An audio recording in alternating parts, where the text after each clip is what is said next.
Hello दोस्तों। उत्तर प्रदेश राजसी टंडन मुक्त विश्वविद्यालय इलाहाबाद, ये ओपन यूनिवर्सिटी है इलाहाबाद की, जो यूपी में स्थित है। ये ओपन यूनिवर्सिटी उन लोगों के लिए है जो अपना कैरियर घर बैठे बनाना चाहते हैं या रेगुलर डिग्री जो नहीं लेना चाहते हैं।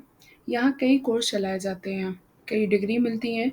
उसमें एक degree bachelor in library information science या लाइब्रेरी साइंस की है, BLIS की। जो लाइब्रेरी में अपना कैरियर बनाना चाहते हैं या स्कूल लाइब्रेरियन बनना चाहते हैं, कॉलेज लाइब्रेरियन बनना चाहते हैं या असिस्टेंट लाइब्रेरियन बनना चाहते हैं, उनके लिए सुनहरा अवसर है। जो उत्तर प्रदेश के या आसपास इलाहाबाद के आसपास ज़िलों में रहते हैं, वो यहाँ से डिग्री लेके ओपन यूनिवर्सिटी से प्राप्त कर अपना कैरियर बना सकते हैं। इस यूनिवर्सिटी का कोटेशन भी यही है, जहाँ छात्र छात्र जहाँ हम वहाँ। कोई भी कहीं भी किसी भी समय यहाँ अध्ययन कर सकता है, कोई बाउंड्री नहीं होती है इस यहाँ पर। और ये उन लोगों के लिए बहुत ही अच्छा है, मैं कहूँगी, जो वर्किंग है, हाउसवाइफ हैं, जो रेगुलर डिग्री प्राप्त नहीं कर सकते हैं किसी कारणवश, तो उनके लिए गोल्डन अपॉर्चुनिटी है यहाँ पर। अगर आप मेरे चैनल में नए हैं तो इसे सब्सक्राइब कर दीजिएगा, और वीडियो अच्छी लगती है तो लाइक करिएगा। और किसी की हेल्प करना चाहते हैं, जो लाइब्रेरी में अपना कैरियर बनाना चाहते हैं, उन लोगों की हेल्प करना चाहते हैं, तो इससे आप शेयर करिएगा।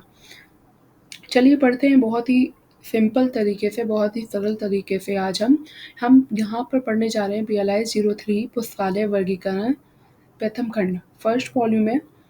तो यहाँ हम देखेंगे कि वर्गीकरण क्या है।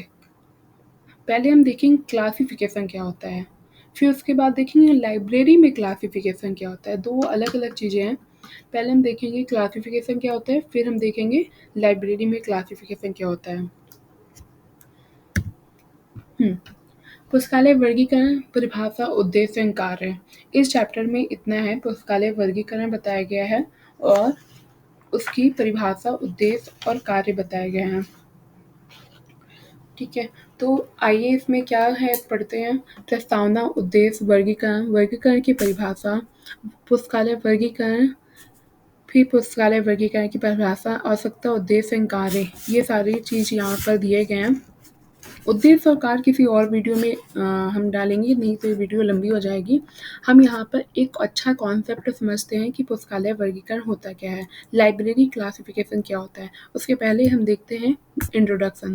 प्रस्तुत इकाई में आपको वर्गीकरण का तात्पर्य, उसके चरणों की विवेचना करते हुए उसकी परिभाषाओं को समझाने का प्रयास किया गया है यहाँ पर। इसके पश्चात पुस्तकालय वर्गीकरण, उसकी परिभाषा, उद्देश्य, ये सब बताए गए हैं। इस इकाई के अध्ययन के पश्चात आप ये समझने में समर्थ होंगे कि पुस्तकालय वर्गीकरण का उद्देश्य कार्य मस्तिष्क को वस्तुओं, प्रलेखों को समझने तथा उनकी विशेषताओं की स्मृति में धारण करने में सुविधा होती है। कहने का मतलब ये थोड़ा सा टफ हिंदी में बोल दिया है। आप मेरी बात समझिए कि आप क्लासिफिकेशन वर्ड को अगर आप तोड़ोगे तो पहले मिलता है क्लास। क्लास का मतलब होता है एक श्रेणी, सीढ़ी होता है। क्लास का मतलब सीढ़ी, तो क्लास का मतलब सीढ़ी होता है। आप दुनिया में कहीं भी देखोगे, हर जगह क्लासिफिकेशन हो रखा है, हर जगह क्लासिफिकेशन है। चाहे आप अपनी कैटेगरी में देख लो, जैसे जनरल, ST, OBC, इसी में देख लीजिए। चाहे आप कोई क्लास में हो, आप क्लास में बॉयज़ इस साइड बैठते हैं, गर्ल्स राइट साइड या बॉयज़ लेफ्ट साइड ऐसे बैठेंगे, तो इसमें भी तो क्लास हुआ ना, एक सीढ़ी बनी कि बॉयज़ इधर, गर्ल्स इधर। तो किसी न किसी कैरेक्टरिस्टिक्स की वजह से, किसी न किसी विशेषता की वजह से जो एक कॉमन है, उसे हमने बोला कि गर्ल्स यहाँ पर आ जाएँगी, बॉयज़ सारे उधर चले जाएँगे एक क्लास में। ठीक है, जब हम स्कूल की जो क्लास होती है, तो वैसे ही आप समझिए हर चीज़ में क्लासिफिकेशन होता है, जिससे उसकी आइडेंटिफ़ाई कर पाते हैं कि ये एक जैसी चीज़ें हैं। ठीक है, पहले तो हम क्या करते हैं, क्लासिफिकेशन जो होता है is a process of grouping. Classification is a process of grouping of similar entities. एक जैसी दिखने वाली वस्तुओं का हम पहले ग्रुप बनाते हैं। ठीक है, हम ग्रुप कब बना पाएँगे, एक जैसे आप सोचिए, एक जैसे दिख रही है कोई भी चीज़। आप देखिए हाँ, जैसे डॉग हैं और कैट है। डॉग और कैट इनमें हमें पहचानना है कि कौन-सी डॉग है, कौन-सी कैट है। तो डॉग जो एक जैसे दिख रही हैं, डॉग जैसी हैं, वो उन्हें अलग कर देंगे और कैट को अलग कर देंगे। तो हमने इसमें क्या-क्या किया? हम क्या-क्या किया इसमें? हमने इसमें ग्रुप बना लिए, डॉग के अलग ग्रुप बना लिए, कैट के अलग ग्रुप बना लिए। पर ग्रुप बनाने से पहले हमें इनका डिवीज़न करना पड़ा। तो classification is a process of similar और like entities but it may be not noted that there can be no grouping without division। आप बिना डिवाइड किए हुए उसका ग्रुप नहीं बना सकते।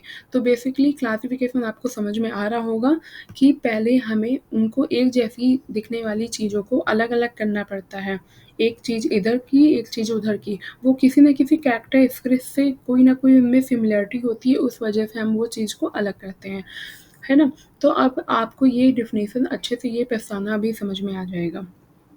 अगर ये मैंने जो आपको समझाया ये समझ में आता है तो ये पछताना अच्छे से समझ में आ जाएगा। ठीक है? प्रत्येक वर्गीकरण का प्रज्ञा शक्ति स्मृति को सहायता प्रदान करता है। इसके अभाव में प्रलेखों में जिनमें ज्ञान निहित है का संगठन प्रक्रिया ये बहुत ही टफ लैंग्वेज दी हुई है हिंदी की। तो यहाँ से पढ़िए। पुस्तकालय वर्गीकरण द्वारा ही प्रलेखों को क्रमबद्ध रूप से व्यवस्थित किया जाता है। अभी जो मैंने बताई वो आपको ब्रॉड कैटेगरी में बताई, वो कहीं भी आप अप्लाई कर सकते हो। जैसे डॉग कैट का एग्ज़ाम्पल ले लिया और क्लास का एग्ज़ाम्पल ले लिया, क्लास में बॉयज़ एंड गर्ल्स होते हैं, ठीक है? तो अभी यहाँ पर पुस्तकालय वर्गीकरण हो रहा है। पुस्तकालय वर्गीकरण में पुस्तकालय में क्या होगी, बॉयज़ एंड गर्ल्स तो होंगे नहीं, तो क्या होता है, बुक्स होती हैं, डॉक्यूमेंट्स होता है। तो एक जैसी दिखने वाली बुक्स मतलब फिजिकल स्वरूप में उन्हें नहीं अलग करते हैं। एक जैसी यानी कि कोई लंबी है तो इधर कर दिया, कोई चौड़ी बुक है तो ऐसे कर दिया, ऐसे नहीं करते हैं। यहाँ पर सब्जेक्ट का होता है खेल।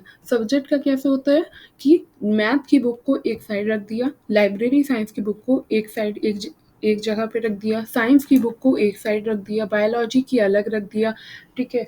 साइंस में केमिस्ट्री की अलग रख दिया, एक साथ ला के रख दिया, है ना? कई बुक्स आई हैं, जब हम परचेज़ करते हैं, बुक्स को एक्वायर करते हैं, लाइब्रेरी के को एक्वायर करता है या परचेज़ या अपना कलेक्शन डेवलपमेंट कर रहा होता है या उसे गिफ्ट के रूप में मिलती है बुक्स, तब एक साथ कई बुक्स मिलती हैं। तो उनमें हमें छाँटना होता है कि वो बुक्स का सब्जेक्ट क्या है, बुक्स क्या कह रही है। हमें थोड़ा-सा कंटेंट पढ़ के आगे का प्रस्तावना है, फॉरवर्ड है, प्रीफ़ेस है, ये सब पढ़ के हमें देखना पड़ता है, टेबल ऑफ कंटेंट है, ये पढ़ के देखना पड़ता है कि बुक किसके बारे में कह रही है ना? बुक भी अपने बारे में कुछ ना कुछ कहती है, तो बुक का क्या कह रही है? तो बुक को थोड़ा समझना पड़ता है कि ये बुक किस सब्जेक्ट से बिलॉन्ग करेगी, ठीक है? इसी को तो कहते हैं नॉलेज ऑर्गनाइज़ेशन। नॉलेज को आप ऑर्गनाइज़ कर रहे हो, किस सब्जेक्ट में डालेंगे? मैथमेटिक्स की बुक है ना? कि लाइब्रेरी साइंस की बुक है, बायोलॉजी की है, केमिस्ट्री की है, ज़ूलॉजी की, एनिमल हस्बेंड्री की है। तो इस तरह हम उसका क्लासिफ़िकेशन करते हैं, अलग-अलग चीज़ों में उनको डिवाइड करते हैं, अलग-अलग एक जैसी सिमिलैरिटी रखने वाली बुक को एक साथ रख देते हैं। तो आगे हम पढ़ते हैं, अभी आपको इतना समझ में आ गया होगा कि क्लासिफ़िकेशन क्या है, मेरे ये बताने पे। आप अपनी बुक पे नहीं जाइए, मैंने जो आपको बताया अगर वो समझ में आ गया हो तो आप उसे एज़ इट इज़ एग्ज़ाम पे लिख सकते हो। क्लासिफिकेशन वर्गीकरण शब्द की उत्पत्ति यहाँ पर बताया गया है किससे हुई है। क्लासिफिकेशन शब्द जो आपका बना है लैटिन भाषा के क्लासिस से बना है। क्लासिस शब्द का वास्तविक अर्थ होता है क्लास, क्योंकि अगर हम इसे तोड़े सबसे पहले तो यहाँ पर क्लास निकल के आ रहा है, क्लास। इस शब्द का प्रयोग प्राचीन रोम में संपत्ति या पद प्रतिष्ठा महत्व की दृष्टि से मनुष्य डिचोटोमी और के अनुसार दो श्रेणियों में विभाजित करता था। यहाँ भी क्लास का मतलब होता है ना, हम कभी-कभी कह देते हैं ना तुम्हारी क्या क्लास है भई भाई उसकी बहुत अच्छी क्लास है। तो कई वर्ड में हम क्लास का यूज़ करते हैं, जैसे कई-कई लोग बोलते हैं कि क्लास मत लो मेरी, है ना? तो क्लास का वर्ड भी कई लोग कई जगह यूज़ कर सकते हैं। यहाँ पर जो यूज़ हो रहा है वर्ड बड़ा या छोटा इस तरह में यूज़ हो रहा है, इसको वर्ग या श्रेणी में यूज़ किया गया था। कोई कोई बड़ा आदमी है या छोटा है, कोई धनी है, निर्धन है, स्वामी है, किसी का दास है। तो ये क्लास का यहाँ पर सबसे पहले जब स्टार्टिंग हुई थी रोम में, तो क्लास का अंतर यहाँ पर बताया गया है, ऐसे यूज़ किया गया था स्टार्टिंग में। फिर वो धीरे-धीरे और भी समूह में और भी चीज़ों में ये क्लास का और भी समूह में इसने अपना स्थान ले लिया। इस प्रकार क्लासेस शब्द का अर्थ उस वस्तु के एक समूह को किसी समान गुण और विशेषता के अनुसार भिन्न वर्ग करना। ये लाइन अच्छी है। इस प्रकार क्लासिक शब्द का अर्थ वस्तुओं के एक समूह को वस्तुओं के एक समूह को किसी समान गुण व विशेषता के अनुसार भिन्न वर्ग में रखना। अभी तक मैं आपको यही समझा रही थी कि एक जैसे दिखने वाले समूह को अलग कर देना, जिससे अलग करोगे तो अलग अपने आप ही डिवाइड हो जाएंगे। इसके लिए वर्ग समूह में सन्निहित सत्ताओं जिसका वर्गीकरण करना कम से कम एक समान अभिलक्षण होना चाहिए। जब भी आप किसी चीज़ की ग्रुपिंग कर रहे हो, ग्रुपिंग करोगे तभी जब उनमें सिमिलर चीज़ें आ रही हैं। जैसे कैट और डॉग, कैट को एक साथ तभी रखोगे जब कई सारी कैट में सब एक जैसे दिख रही हों। ठीक है, कई सारी कैट और डॉग में एक जैसे दिख रहे हों। तो वर्गीकरण के प्रसिद्ध विद्वान एचिबिलिस ने वर्गीकरण को समझाने में 3 चरण बताए हैं। पहला चरण बताया विभाजन। पहले हमें उन्हें विभाजित करना होता है, फिर उन्हें वर्गीकृत करना होता है, फिर उसके बाद क्लासिफिकेशन करते हैं, उसका नंबर देते हैं, उनको असाइनमेंट करते हैं। ठीक है, इतना समझ में आया? मैं बहुत ही सिंपल वेज पे बता रही हूँ। अपनी जो रेगुलर हमारी एक्टिविटी है जिसमें हम सब कुछ देखते हैं, उसको एग्जाम्पल लेके मैं आगे बढ़ रही हूँ आपके साथ। Definition of classification. अब यहाँ पर कई लोगों ने अपनी अपनी डिफिनीशन दी है। वर्गीकरण का प्रमुख उद्देश्य विचारों, वस्तुओं, संपत्तियों का उनमें निहित गुणों, विशेषताओं, सदस्यता के आधार पर वर्गीकृत करना। ठीक है, यही डिफिनीशन अभी हमने मीनिंग्स में देखा था। वर्गीकरण शब्द की प्रकृति, उसके कार्य उपयोगिता को देखते हुए पुस्तकालय वर्गीकरण के विज्ञानों ने तर्कपूर्ण विचारों से अपने अपने शब्दों का वर्गीकृत किया है। अच्छा, यहाँ पर जो डिफिनीशन बताई गई है सिर्फ और सिर्फ क्लासिफिकेशन की बताई गई है, ना कि लाइब्रेरी क्लासिफिकेशन की। ठीक है, वर्गीकरण समान लक्षणों के अनुसार व्यवस्थित बनाने का कार्य है। समान लक्षण, एक जैसे लक्षण हो, एक जैसी क्वालिटी हो, एक जैसे कैरेक्टरिस्टिक्स हो तो उन्हें अलग कर देते हैं। वर्गीकरण आवश्यक रूप से एक मानसिक प्रक्रिया है। हाँ, ये भी एक मानसिक प्रक्रिया। आप कैसे अलग करोगे, आपके मेंटल थॉट्स पे डिपेंड करेगा कि आप कैसे उन्हें समझ रहे हो। सिमिलर चीज़ें हैं ये, तो उन्हें एक अलग करनी है। जैसे लाइब्रेरी साइंस की बुक को आपको बहुत सारी बुक्स में अलग करनी है, तो ये आपके मेंटल थॉट्स में डिपेंड करता है, या आपको पता होना चाहिए कि लाइब्रेरी साइंस में ये टर्म्स यूज होते हैं, इस वजह से आप ये अलग कर पाओगे। अगर आपको पता ही नहीं कि लाइब्रेरी साइंस में ये टर्म्स यूज होते हैं, लाइब्रेरी किस साइंस की ये बुक्स है, पता ही नहीं कर पाओगे तो अलग कैसे कर पाओगे? तो ये सोचने की एक विधि है। हम किसी वस्तु को अपनी धारणा तथा विचार के अनुसार किसी समूह में रखते हैं तथा पृथक करते हैं। पृथक करने का अथवा समूह में रखने की मानसिक प्रक्रिया है। ठीक है, फिलिप्स के अनुसार पुनः वर्गीकरण पद की प्रकृति और स्वभाव को दृष्टिगत करते हुए इसे परिभाषाबद्ध करते हुए कहा गया है, वर्गीकरण पृथक करने एवं समूह में रखने की एक प्रक्रिया है। यह समान वस्तुओं को एकत्रित कर असमान वस्तुओं को पृथक करती है। एक जैसी वस्तुओं को अलग करके असमान वस्तुओं को अलग करती है। अब यहाँ पर जो हेडिंग बताई गई है वो किसकी हेडिंग है? ये हेडिंग डेफिनेशन है ये किसकी? लाइब्रेरी क्लासिफिकेशन की। भारत में पुस्तकालय विज्ञान के जनक कौन है? एस आर रंगनाथन है। ठीक है, कि परिभाषा उपरोक्त परिभाषाओं से भिन्न है। उन्होंने क्या बताया? पुस्तकालय वर्गीकरण किसी पुस्तक के विशिष्ट विषय के नाम का क्रम सूचक अंकों की अधिमान्य कृत्रिम भाषा में अनुवाद है। ये बहुत अच्छी परिभाषा उन्होंने दी है। इसका मतलब समझते हैं।